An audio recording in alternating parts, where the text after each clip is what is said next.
Elvis Presley. The name alone conjures images of raw energy, a voice that could melt hearts, and moves that sparked a revolution. But behind the dazzling smile and electrifying performances, a storm raged within. Few knew the physical toll his explosive performances took. Fewer still understood the internal demons he battled. The king of rock and roll, at the height of his career, was a ticking time bomb.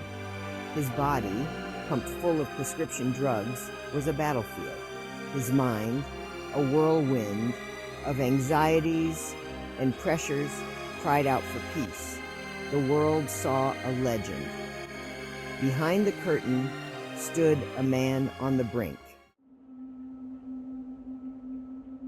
Elvis's public persona was carefully crafted, a potent cocktail of sex appeal, rebellion, and Southern charm. Fans, especially young women, went wild. He was the embodiment of cool, the poster boy for a generation yearning to break free. But the man behind the legend was grappling with a darkness few could imagine. His dependence on prescription medications began innocently enough, a way to cope with the demands of his grueling schedule. What began as a solution quickly spiraled into a severe addiction.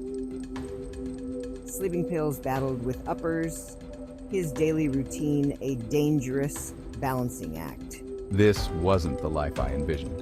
The boy from Tupelo, Mississippi, who just wanted to sing, was now trapped in a gilded cage of his own making. My fame, once a dream, had morphed into a monster, devouring my privacy, my peace, and ultimately, my health. The pressure was immense. Every performance had to be bigger, better than the last. The fans, the music industry, even his own entourage, everyone demanded a piece of Elvis. He became a prisoner of his own success. The music, once his solace, became another demand, another weight on his shoulders.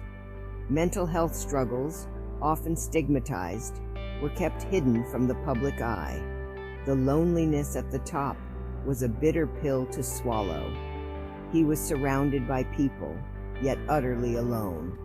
His attempts to reach out, to confide in those closest to him, were often met with resistance or a lack of understanding. I sought refuge in spirituality, diving into mysticism and religion. I craved knowledge, hoping to find answers to life's big questions. But the answers, if they existed, remained elusive. The darkness lingered, threatening to consume me. The effects of his struggles began to bleed into his performances. There were nights when he was visibly unwell, his movements sluggish, his voice losing its characteristic vibrancy. The energy that once seemed boundless was now flickering, like a candle in the wind. Stories circulated among his inner circle of erratic behavior, missed cues, and forgotten lyrics. The once-in-a-generation performer was struggling to hold it together. The shows became a tightrope walk, a constant fear of falling apart in front of thousands of adoring fans. Yet, the audience, for the most part, remained oblivious. They came for a show, for an escape, and Elvis, consummate performer that he was, delivered. He pushed himself to the limit, fueled by a cocktail of drugs and a desperate need to please. The show, as they say, must go on, but at what cost?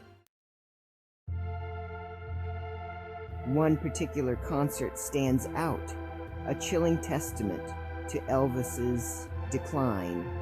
It was a humid summer night in Las Vegas, the air thick with anticipation. The crowd roared as Elvis took to the stage, but something was different. Gone was the youthful energy, the effortless charisma. In its place was a weariness that couldn't be masked by sequins and stage lights.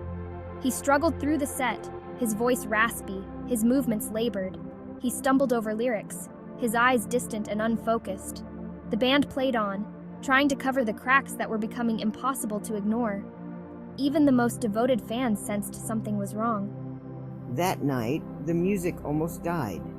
Elvis, physically and emotionally spent, seemed close to collapsing. He pushed through, driven by a force he himself probably didn't understand. The concert ended, the crowd erupted, but backstage, a sense of unease lingered. It was a Pyrrhic victory, a stark reminder of the fragility of life, even for a king. Elvis Presley's story is a cautionary tale, a potent reminder of the duality of fame. On one side, the dazzling lights, the adoring fans, the intoxicating allure of stardom. On the other, the crushing pressure, the relentless demands, and the isolation that can accompany immense success. He was a victim of his own success, consumed by the very machine he helped create. The world saw the dazzling smile, the hip-swiveling showman, the king of rock and roll. Few saw the man behind the curtain, the one battling inner demons, yearning for peace, and ultimately just wanting to be understood. His story is not unique.